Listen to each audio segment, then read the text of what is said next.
Today I'm talking about autoimmunity and specifically MS or multiple sclerosis.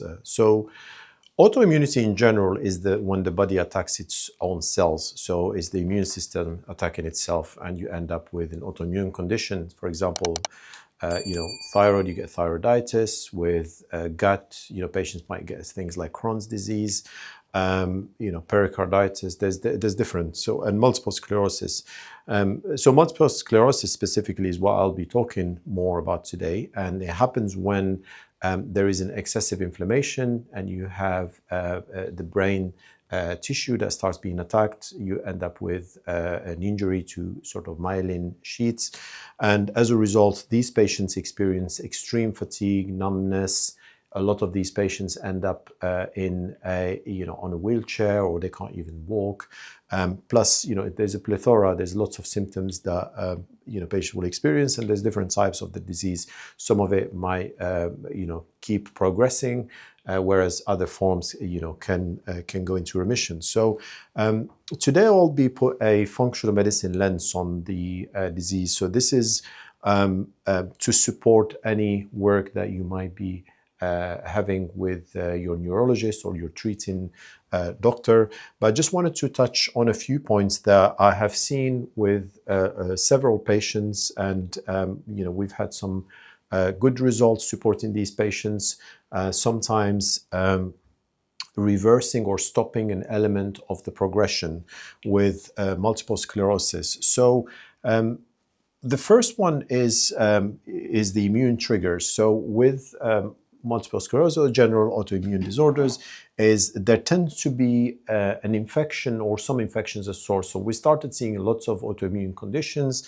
especially after COVID. So patients with long COVID start presenting with an autoimmune profile, and it's been known in the literature for several, multiple years that an infection could be triggering or even contributing to the progression of things like multiple sclerosis and other autoimmune. So infections, whether it's a viral or bacterial infection, things like Epstein-Barr virus or COVID, could be a contributing factor. The other one is dysbiosis. So when there's something wrong with the gut, and there's a leaky gut, for instance, you've got your gut membrane which gets affected.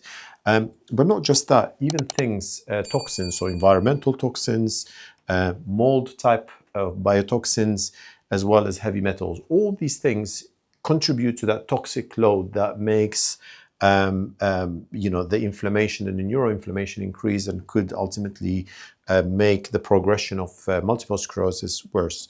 The other one is the gut immune axis. So our gut is responsible for 70%, if not more, of our microbiome. So lots of the patients experience, a progression in the symptoms because they've got the wrong type of food, or there is something wrong with the gut, whether it's, bloating, or, sometimes they display symptoms, sometimes they don't necessarily display symptoms. It could be constipation, diarrhea, or sometimes they don't necessarily have much. But once we run a gut test, we start finding out that, there's been lots of dysregulation, so they don't carry the right type of microbiome. The third element I'll be covering is your sort of the brain, brain injury in that case, as well as the mitochondrial function. So, lots of these patients are experiencing things like fatigue, brain fog, elevated oxidative stress. So what that means is there's too much oxidants. Our bodies are supposed to get rid of oxidation through producing, antioxidants like glutathione in the liver and other antioxidants. But if there's too much oxidation, the body just starts almost rotting, and it doesn't have enough antioxidants. So helping repair the mitochondria, as well as, sort of identifying what the problem is, in this case, the oxidative stress, is quite key. The other element is the nutrients imbalance or lack of certain nutrients. So a lot of these patients, they're not necessarily, they haven't had the best diet, so they've been, taking lots of ultra processed food, or the diet wasn't balanced enough. So they didn't, they either had, like, for instance, too much of the wrong things, gluten, dairy, for example. Sometimes they trigger lots of inflammation. But even, if you're having food that's not necessarily organic, that has lots of pesticides, that could be causing more injury. So as a result, they will be lacking in certain nutrients like vitamin D, omega-3, B12, folate, which are known to help support nerve function, reduce inflammation, and this, prevent or even reverse certain types of autoimmune disorders.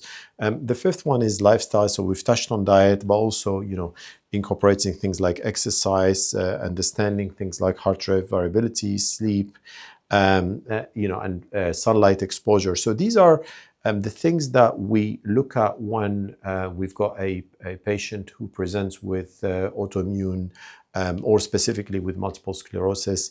And more often than not, we just need to understand and start digging into things that could have gone wrong, whether it's an infection they've had a few years back, whether it's an exposure to a heavy metal, from one or two, certain sources, whether it's a lack of certain nutrients, the wrong diet for too long, or, a wrong exposure to toxins, whether it's cigarette or mold, or, we touched on heavy metals, pesticides, or they could just have been having the wrong type of, lifestyle, not exercising enough, being sort of more stagnant lifestyle. And, people are different. They have different genetics. Some people are more predisposed. Some patients might have a trigger that, caused or helped the symptoms go quicker.